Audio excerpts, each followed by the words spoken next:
Buenos días, mi nombre es Marcela Isabel Maita de los Ríos, soy residente de la Universidad Nacional Mayor de San Marcos, estoy haciendo mi especialidad en pediatría y me encuentro en el segundo año.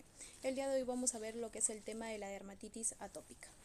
Para iniciar, respecto a los objetivos, vamos a tener que aprender a identificar los signos y características de la dermatitis atópica, reconocer los factores desencadenantes de la dermatitis atópica y aprender a identificar el diagnóstico y tratamiento de la dermatitis atópica.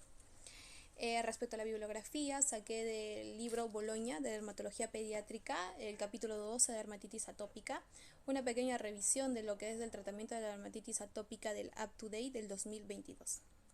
Entonces, para iniciar, vamos a definir. La dermatitis atópica es la dermatosis inflamatoria crónica más frecuente y su prevalencia creciente supone un problema de salud pública importante en todo el mundo.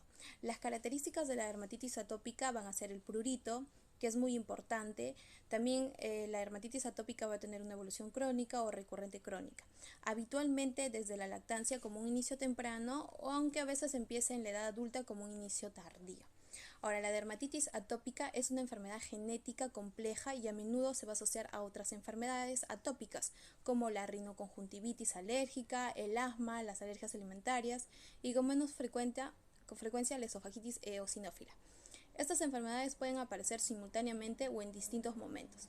La dermatitis atópica y la alergia alimentaria tienen predilección por lactantes y niños pequeños, mientras que el asma va a prevalecer en los niños mayores y la rinoconjuntivitis va a predominar en los adolescentes. Como vemos en esta imagen, vemos la línea celeste, inicia a partir de los 0 meses de edad, va a tener su pico máximo a partir de los 2 años de edad y va a decrecer a partir de los 10 o 12 años de edad. De ahí vamos a tener la línea amarilla que va a representar lo que es la alergia alimentaria, igual que la dermatitis atópica inicia a los 0 meses de edad, pico máximo al igual a los 2 años de edad, pero esta va a decrecer antes, ¿no? A partir de los 8 o 9 años de edad va a ir desapareciendo. En cambio, el asma va a aparecer más tardíamente, a partir de los 2 años de edad, punto máximo 5 o 6 años de edad, donde los pacientes empiezan a presentar sus crisis. Y de ahí posteriormente va a tener un descenso a partir de los 10 o 11 años de edad. Y por último vamos a tener lo que es la línea roja, que va a representar lo que es la rinitis, mayormente es de los adolescentes, va a iniciar una etapa muy tardía, ¿no? A partir de los 5 o 6 años de edad, el pico máximo es a partir de los 10 12 años de edad y se va a mantener hasta la adolescencia. Entonces todo esto lo vamos a conocer como lo que es la marcha atópica. Ahora, respecto a un poco de historia y definición, la asociación de la dermatitis atópica, rinitis alérgica, asma, y fue identificada por Besnier en 1892 y describió lo que es el término atopia, que deriva de la palabra griega atopos, lo que es extraño o lo que es diferente, y se aplicó por primera vez a esta triada en la década de los 20, incluyendo el uso de lo que es el eczema atópico. Ahora, en el 2003, la Asociación Americana de Dermatología describe un consenso, ¿no? Por iniciativa de esta escuela, propuso los criterios revisados por Hanifin y Rajka, ¿no? Describen unas series de características que van a ser más simplificados y van a ser aplicados a pacientes de todas las edades. Como vemos, ellos van a describir 3 tipos de características, ¿no? Y los desencadenantes de la enfermedad. Respecto a las características esenciales que sí o sí debe de tener esta patología, representa lo que es el prurito. El prurito se va a definir como el frotamiento o el rascado que puede iniciar o intensificar las reagudizaciones. ¿Qué quiere decir? Que es el picor que se siente ante la erupción que va a presentar un paciente.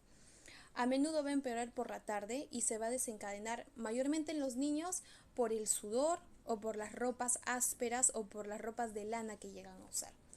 Ahora, otro de las características refieren de los patrones típicos de la morfología eczematosa. Va a depender mucho de la edad, pero hay que tener en cuenta que es mucho más común en la cara, cuello, en la superficie de la extensión de las extremidades, en los lactantes y también en los niños pequeños. Ahora, en cualquier edad se va a ver en las lesiones flexurales, tanto de las manos o de los miembros inferiores, y se va a ver que va a tener mucha preservación en la parte inguinal y en la parte axilar. Y por último, una de las características es el curso crónico y recidivante.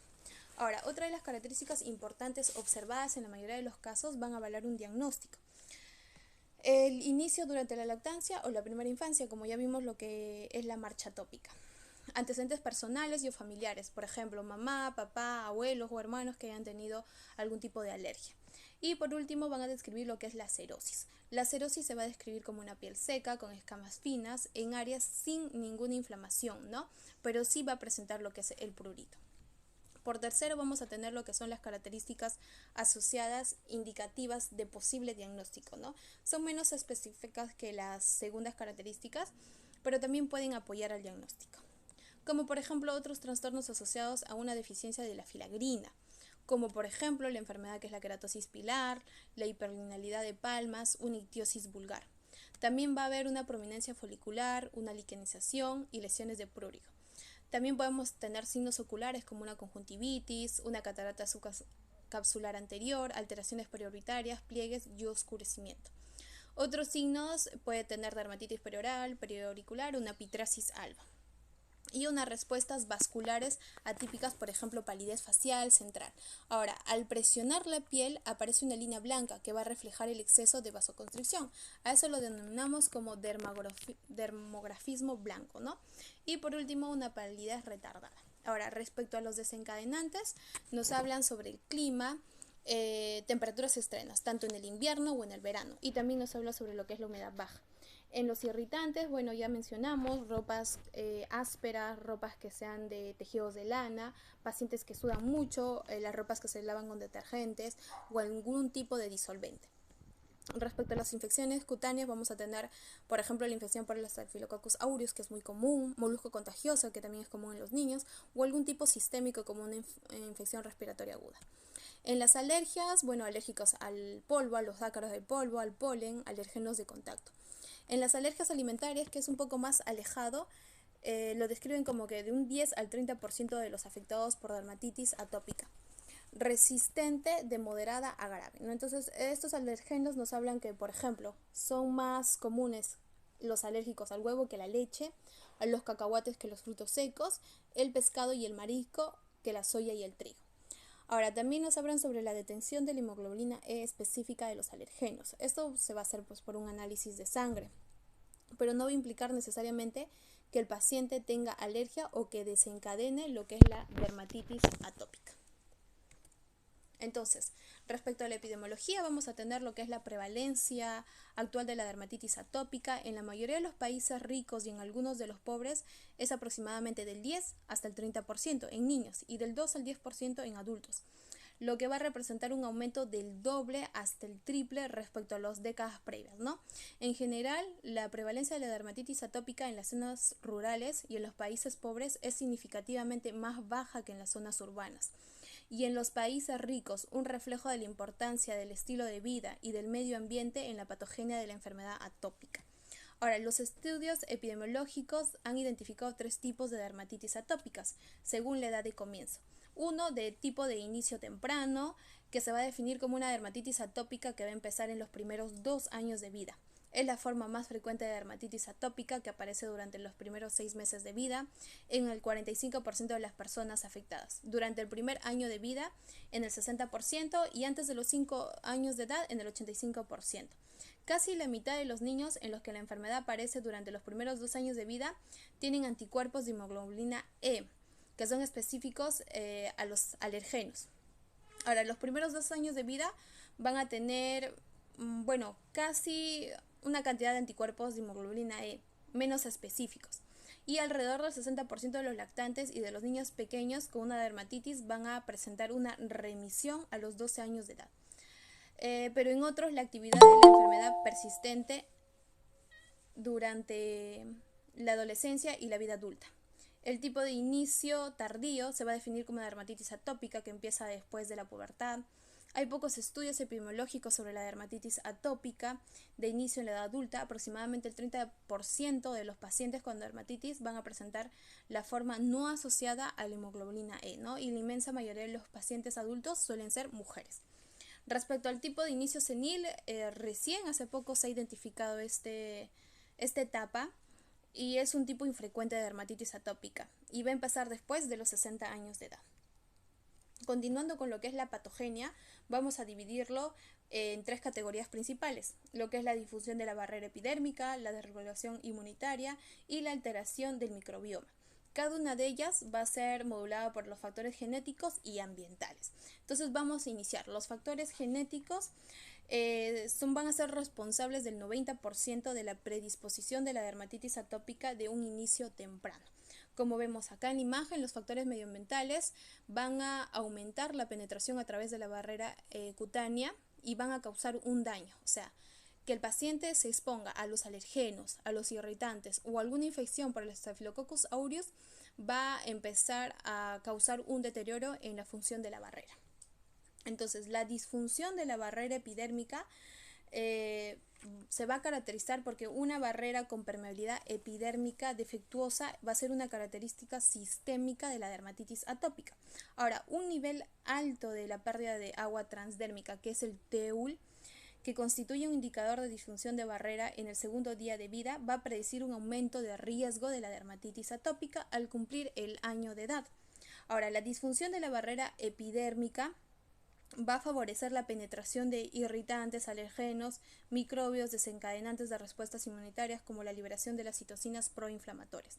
Ahora, los factores que van a contribuir el deterioro de la barrera cutánea en la dermatitis atópica se van a tratar recién a continuación. Entonces, una deficiencia genética de la filagrina y otras proteínas de barrera van a hacer que se formen unos corneocitos anómalos y va a haber una alteración tanto en el pH superficial de esta piel, ¿no? Ahora, también nos va a hablar lo que es la filagrina. La filagrina va a ser una proteína agregante de filamentos de queratina que va a servir como componente estructural principal del estrato córneo. Ahora, estas mutaciones de filagrina son el principal factor de riesgo genético que va a tener el paciente, ¿no? Conocido como la dermatitis atópica, y son asimismo responsables de lo que es la ictiosis vulgar.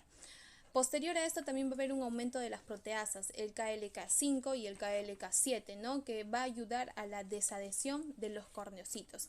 Y por tercero vamos a ver que los lípidos se van a tornar de una forma anómala.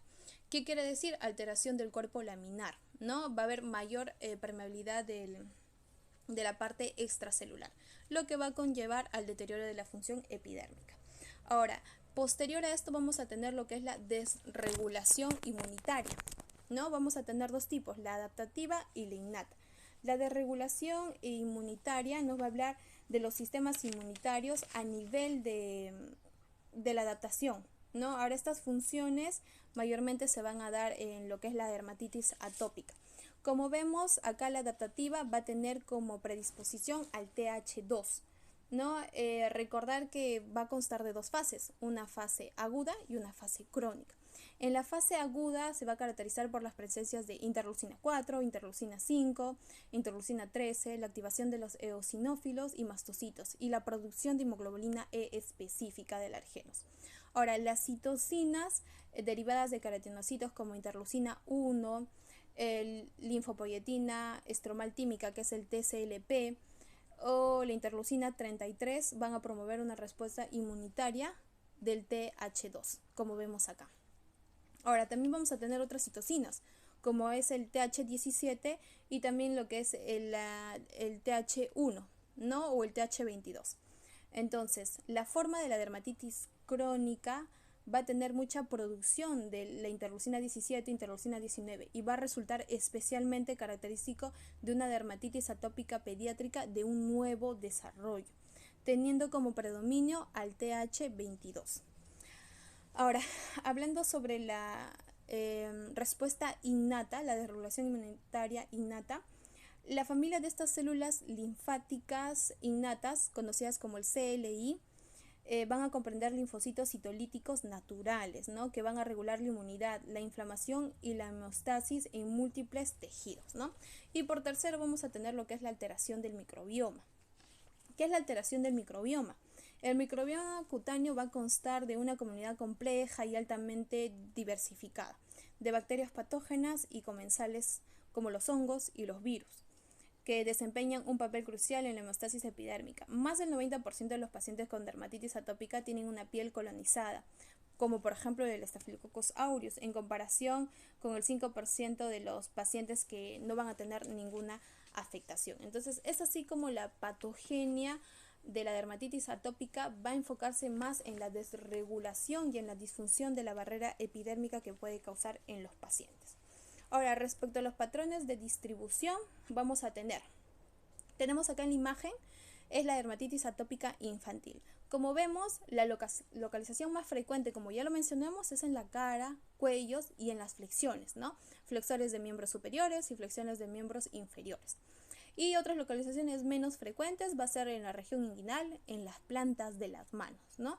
Ahora, eso es en la etapa infantil. En la etapa de la infancia y la adolescencia va a ser distinto, los vamos a catalogar en tres: en las localizaciones más frecuentes, localizaciones comunes y las variantes específicas.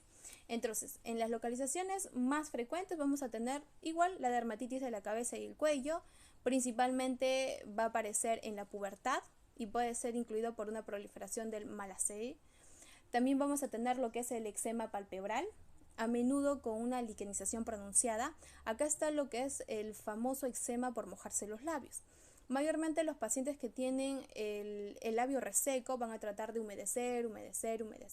El humedecer es lo que va a generar el eczema por mojarse los labios, ¿no? También vamos a tener lo que es el eczema de manos atópico, que a menudo va a estar superpuesto a una dermatitis irritativa o una dermatitis de contacto. Ahora, respecto a las localizaciones comunes, vamos a tener lo que son los eczemas de oídos, que se va a caracterizar por eritema, descamación y fisuración bajo el lóbulo de la oreja y en la región retroauricular, más una sobreinfección bacteriana. También vamos a tener lo que son los eczemas de los pezones, agravado más que nada por el roce de la parte de la ropa, ¿no? Mayormente esto lo van a tener los deportistas. Y por último tenemos las variantes específicas que nos hablan sobre la erupción friccional liquenoide, ¿no?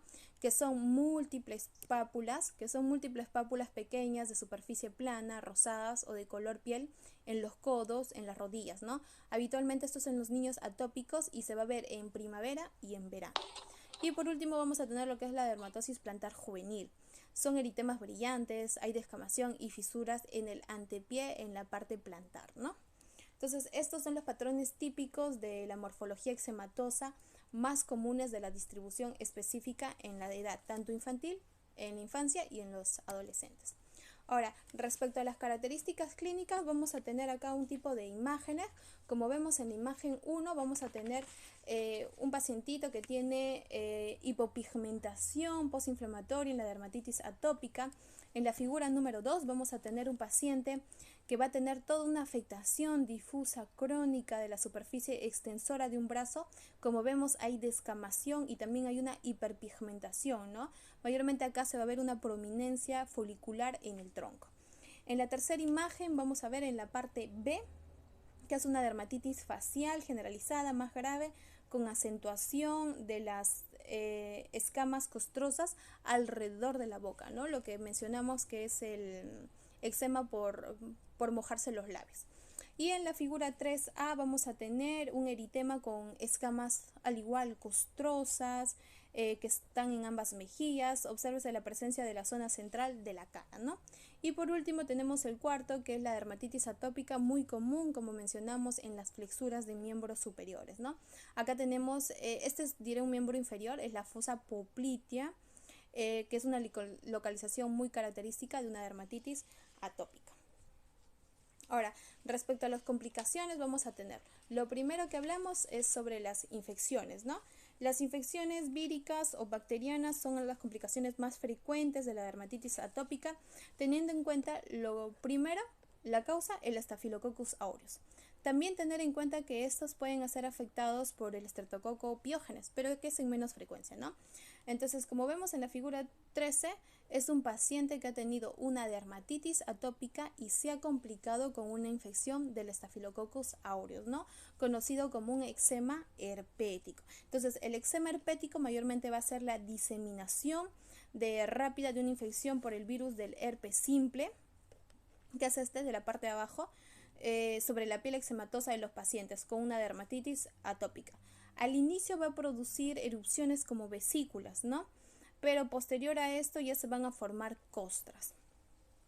Y por último vamos a tener también en la imagen 14 lo que es el eczema herpético. Con frecuencia se diseminan, ¿no? Como vemos en la parte posterior del cuello que tiene el paciente, va a generar también muchísimo prurito, ¿no? Y mayormente se exacerba cuando el paciente empieza a sudar. Ahora, otra de las complicaciones que tenemos son las complicaciones oculares, además de la rinoconjuntivitis alérgica, también tenemos lo que es la queratonoconjuntivitis atópica, ¿no? Hay que entender que generalmente va a afectar a los adultos. Esta queratonoconjuntivitis mayormente va a afectar en la etapa de la primavera. Predomina mucho el ardor, el lagrimeo y la mucosidad asociada con frecuencia a una infección conjuntival. Ahora, respecto a los criterios de diagnóstico, vamos a tener que el paciente o varios expertos y grupos de expertos han elaborado las recomendaciones para facilitar el diagnóstico, ¿no?, clínico de la dermatitis atópica. Ahora, las características principales de este conjunto de criterios son el prurito, lesiones cutáneas, eczematosas, de este conjunto de criterios, ¿no? Ahora, también hablamos de los patrones de distribución específicos de la edad, una evolución crónica o recurrente crónica, la edad de inicio temprano, antecedente personal y o familiar de atopia y los estigmas atópicos, ¿no? Sobre todo lo que es la cerosis. También se reconocen como características relevantes. Ahora, nosotros vamos a tener acá lo que es una puntuación de Diepgen, que es otro conjunto de criterios homologados que se van a dividir en objetivos, subjetivos y analíticos. Entonces, estos métodos nos van a ayudar para poder evaluar la gravedad de la dermatitis atópica y usan un índice, el índice de puntuación del área de eczema, que se conoce como el IASI. Ahora vamos a tener lo que es la anatomía patológica. Tenemos dos imágenes donde se muestra lo que es la lesión aguda y la lesión subaguda. En la lesión aguda o la fase de evolución mayormente se va a caracterizar por esponjiosis notable con una acumulación intraepidérmica de líquido que forma vesículas, tanto micro o macro, o incluso puede formar hasta ampollas. También puede haber cierto grado de edema dérmico, además de linfocitos perivasculares que se van a extender tanto de la epidermis y un número variable de eosinófilos, como vemos. En la lesión subaguda, las lesiones subagudas no se observa tanto tipos de vesiculación, pero se hacen evidentes más que nada la acantosis, la hiperkeratosis y también la parakeratosis. Para acabar vamos a tener lo que es el tratamiento. Lo que mayormente se enfocan es en el abordaje general, ¿no? Entonces tenemos que saber que el abordaje general de esta enfermedad mayormente vamos a tener por la enfermedad crónica recidivante. Entonces es un abordaje tradicional de la misma, era el tratamiento reactivo dirigido contra las reagudizaciones con regímenes terapéuticos a corto plazo. Nos vamos a basar en los conocimientos sobre el defecto de la barrera cutánea subyacente y de su relación con los procesos inflamatorios de la piel y de otros órganos. Ahora, esta estrategia terapéutica puede modificar tanto el curso general de la enfermedad y posiblemente previene el desarrollo de las enfermedades atópicas concomitantes. Entonces, el abordaje de la dermatitis atópica va a comprender 1. Los hidratantes, el tratamiento antiinflamatorio para poder controlar la inflamación, la subclínica y también las reagudizaciones que puede tener. Y los fármacos tópicos van a ser la base del tratamiento. La enfermedad grave va a requerir en ocasiones fototerapia o medicaciones sistémicas, ¿no? Habitualmente junto con un tratamiento tópico continuo. Entonces, vamos a empezar con las intervenciones educativas. La educación de los pacientes y las familias en este aspecto es muy importante, ¿no?, del abordaje de la dermatitis atópica.